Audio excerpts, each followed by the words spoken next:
मोहम्मद बिन राशिद अल मखदूम, जो आज के समय दुबई के रूलर हैं और दुनिया के सबसे अमीर रॉयल फैमिली के मुखिया हैं। जिस मुकाम पर आज दुबई खड़ा है, इसके पीछे इनका काफी बड़ा योगदान रहा है। दुबई को वर्ल्ड क्लास बनाने से लेकर हर एक फील्ड में इन्होंने दुबई को सबसे आगे रखने की कोशिश करी है। दुबई की किस्मत इनके हाथों में है और इनकी किस्मत भी दुनिया के तमाम लोगों के कंपैरिजन में काफी अलग है। हम आज की वीडियो में बात करेंगे इनके लाइफ स्टाइल के बारे में, कैसे जीते हैं रॉयल खानदान के मुखिया और क्या है इनकी मनपसंद चीजें, उनकी प्रॉपर्टी से लेकर उनकी हर एक चीज के बारे में हम आपको आज की इस वीडियो में बताएंगे। और यकीन मानिए, इनके लाइफ स्टाइल देखने के बाद आपको अमीर होना असल में किसे कहते हैं यह समझ में आएगा। और हो सकता है कि आपका अमीरियत को लेकर जो नजरिया है वह इस वीडियो के बाद बदल भी जाए। दुनिया में ऐसे कई लोग हैं जो हमेशा से रॉयल फैमिली की जिंदगी के बारे में जानना चाहते हैं। आपकी सोच जहाँ पर खत्म होती है, वहाँ पर दुबई के रूलर की सोच शुरू होती है। पैसा इतना है कि उसे पानी की तरह बहाया जाता है। वाकई में इनके लाइफ स्टाइल को देखने के बाद अगर आपके सामने अगर कोई 500 की गड्डी भी लाकर रख देगा तो आपको वह भी कम लगेंगे। इसी के साथ शुरू करते हैं आज की इस वीडियो को। मोहम्मद बिन राशिद अल मखदूम का जन्म 15 जुलाई 1949 में हुआ था। सिर्फ 4 साल की उम्र में ही इन्हें प्राइवेट टीचर की मदद से इस्लामिक और अरेबिक भाषाओं से रूबरू कराया गया। 1955 में मोहम्मद बिन राशिद ने पहली बार अल अहमदिया स्कूल में दाखिला लिया और जब वह 10 साल के हुए तब वो अल साहब स्कूल को ज्वाइन करते हैं। 1966 में इन्होंने यूनाइटेड किंगडम के बेल एजुकेशनल ट्रस्ट स्कूल से अपनी शिक्षा प्राप्त करी। 2006 में इन्हें दुबई का रूलर घोषित कर दिया जाता है। जब इनके बड़े भाई का देहांत हो जाता है, उसके अगले ही दिन इन्हें यूनाइटेड अरब अमीरात का वाइस प्रेसिडेंट, डिफेंस मिनिस्टर और प्राइम मिनिस्टर भी बना दिया जाता है। इसके बाद दुबई की किस्मत बदलने में इनका बड़ा ही खास योगदान रहा है। इन्होंने सत्ता में आते ही कई सारे बदलाव किए और दुबई को एक बेहतर जगह बनाने में लग गए। आज के समय दुबई एक वर्ल्ड क्लास शहर के रूप में पूरी दुनिया भर में जाना जाता है। इसके पीछे मोहम्मद बिन राशिद अल मखदूम का सबसे बड़ा हाथ है। दुबई की तमाम इकोनॉमिकल एसेट्स के पीछे मोहम्मद बिन राशिद की सोच रही है। इस पूरे बिजनेस को 2 कंपनियां संभालती हैं, जिनका नाम है दुबई वर्ल्ड और दुबई होल्डिंग। दुबई वर्ल्ड को 2006 में एक होल्डिंग कंपनी के रूप में स्थापित किया गया था और इसका काम ज्यादातर लॉजिस्टिक रिलेटेड कंपनियों को मैनेज करना होता है, जिसमें डीपी वर्ल्ड जैसी कंपनियां भी शामिल हैं। इसके अलावा रियल एस्टेट की कंपनियां जैसे कि नाखिल प्रॉपर्टी को भी यही कंपनी संभालती है। यह एक ऐसी कंपनी है जो आज के समय यूनाइटेड अरब अमीरात के अलावा यूनाइटेड किंगडम और साउथ अफ्रीका जैसे देशों में भी इन्वेस्ट कर रही है। इस कंपनी के पीछे मोहम्मद बिन राशिद का ही दिमाग रहा है और यह उनकी सूझबूझ ही थी जिसने इस कंपनियों के जरिए दुबई की दिशा बदली। आपने एमिरेट्स एयरलाइन के बारे में सुना होगा, लेकिन क्या आपको पता है कि इसके पीछे किस आदमी का हाथ था? वह कौन सा शख्स था जिसने दुनिया की सबसे अमीर एयरलाइन को बनाने में अहम भूमिका निभाई थी? वह कोई और नहीं बल्कि मोहम्मद बिन राशिद ही थे। जी हाँ, इस एयरलाइन कंपनी की सक्सेस के पीछे भी इन्हीं का योगदान रहा है। लेकिन जब बात करी जाती है मोहम्मद बिन राशिद की करी गई तमाम इन्वेस्टमेंट की, तो उनमें दुबई का यह दुबई होटल भी शामिल है।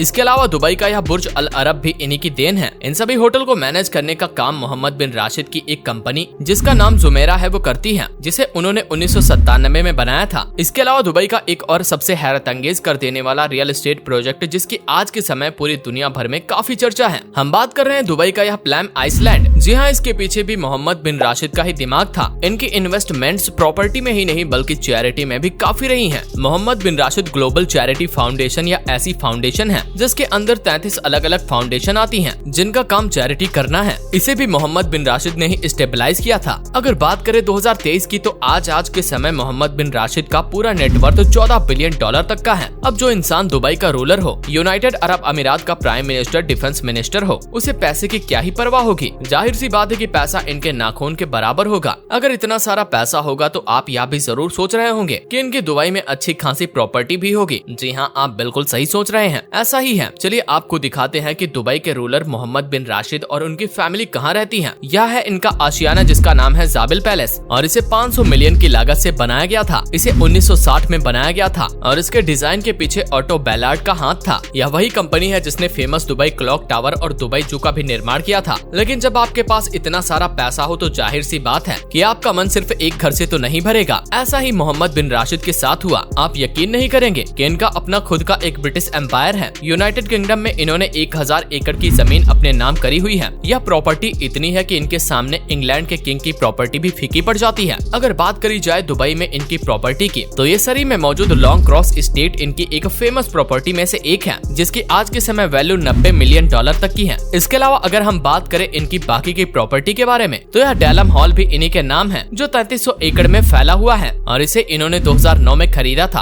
और उस समय इसकी कीमत 55 मिलियन डॉलर की थी। सिर्फ यूनाइटेड किंगडम में ही नहीं बल्कि स्कॉटलैंड में भी इनकी काफी सारी जमीनें हैं। स्कॉटलैंड के वेस्टर्न रोज में इनके नाम 63,000 एकड़ की जमीन है। यहाँ पर 14 बेडरूम के साथ 3 हेलीपैड भी मौजूद हैं। और आप यहाँ जानकर हैरान होंगे कि यह जगह मोहम्मद बिन राशिद की वेकेशन मनाने की जगह है। मोहम्मद बिन राशिद ने 2013 में बेलग्रेविस के ईटन स्क्वायर में $20 मिलियन की प्रॉपर्टी खरीदी थी, जो उस समय के हिसाब से काफी ज्यादा वैल्यू वाली प्रॉपर्टी मानी जाती है। लंदन में इनकी एक और प्रॉपर्टी मौजूद है जिसका नाम है रूटलैंड हाउस। ये पूरी बिल्डिंग बहुत ही खास है। इस 6 मंजिला इमारत के अंदर आपको एक बड़ा सा स्विमिंग पूल मिल जाएगा, एक्वेरियम और एक बड़ा सा होम थिएटर भी यहाँ पर मौजूद है। अब आप सोच रहे होंगे कि इस बिल्डिंग की कीमत कितनी होगी, जरा अंदाजा लगाइए। $75 मिलियन का पैसा खर्च करके मोहम्मद बिन राशिद ने इस बिल्डिंग को खरीदा था। यह तो हमने बात करी इनके प्रॉपर्टी की जो जमीन पर है। आइए हम आपको दिखाते हैं कि मोहम्मद बिन राशिद के नाम और वह कौन कौन सी चीजें हैं जिसके लिए उन्होंने अरबों का पैसा खर्च किया है। जमीन से चलते हैं पानी की ओर, और यह है दुनिया की सबसे महंगी याcht जिसका नाम है दुबई। इसकी लंबाई 531 फुट तक की है और इसे खरीदने में मोहम्मद बिन राशिद ने $350 मिलियन तक का पैसा खर्च किया था। बाहर से दिखने में यह जितनी खूबसूरत है उससे भी ज्यादा यह अंदर से खूबसूरत है। इसके अंदर 6 डेक बने हुए हैं और एक बार में ये याcht के ऊपर 24 लोगों को आसानी से रखा जा सकता है। अब जब किसी के पास इतना सारा पैसा हो तो वह उससे लोगों की भी मदद करने लगता है, और ऐसे ही मोहम्मद बिन राशिद ने किया। उन्होंने वर्ल्ड ट्रेड सेंटर के विक्टिम को $5 मिलियन का डोनेशन भी दिया था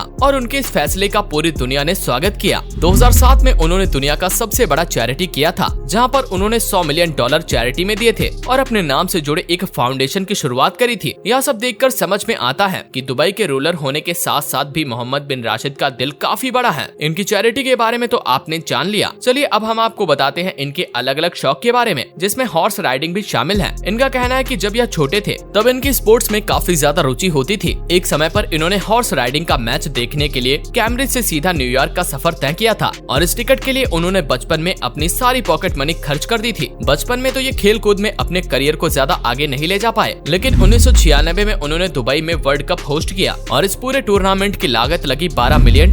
स्पोर्ट्स के लिए इनका इतना ज्यादा प्यार था कि इन्होंने हॉर्स राइडिंग में स्टड एंड स्टेबल के जरिए $720 मिलियन का इन्वेस्टमेंट किया और आज के समय ये दुनिया के सबसे महंगे हॉर्स ब्रीडिंग ऑपरेशन स्टड को ऑन भी करते हैं, जिसका नाम डार्ली स्टड है। सिर्फ हॉर्स राइडिंग के लिए ही नहीं बल्कि इन्होंने गोडोल्फिन नाम की एक रेसिंग टूर्नामेंट को भी फाउंड किया। 1979 में जब इनकी शादी हुई तब इस शादी को देखकर दुनिया दंग रह गई। इस शादी में पैसा पानी की तरह बहाया गया था। इनकी शादी ने दुनिया के सबसे महंगी शादी होने का रिकॉर्ड अपने नाम किया था। यह रिकॉर्ड आने वाले कुछ समय तक इन्हीं के पास था। अब आप यह तो जरूर जानना चाहेंगे कि उनकी शादी का खर्चा कितना हुआ था। अब यह बात 1979 की है, तो आप समझ ही रहे होंगे कि पैसा कितना ही लगा होगा। इनकी शादी में लगभग $100 मिलियन का खर्चा हुआ था और यह शादी पूरे 1 महीने तक चली थी। शादी में शिरकत करने के लिए 20,000 से भी ज्यादा लोग आए थे और इन सभी मेहमानों के लिए एक बड़ा सा स्टेडियम बनाया गया था। 2006 में मोहम्मद बिन राशिद की 6ठी शादी होती है और 2009 में जाकर इनकी शादी टूट भी जाती है। लेकिन जब डाइवोर्स हुआ तब यह इतिहास का सबसे महंगा डाइवोर्स साबित हुआ। जी हाँ, इन्हें डाइवोर्स का खर्च $730 मिलियन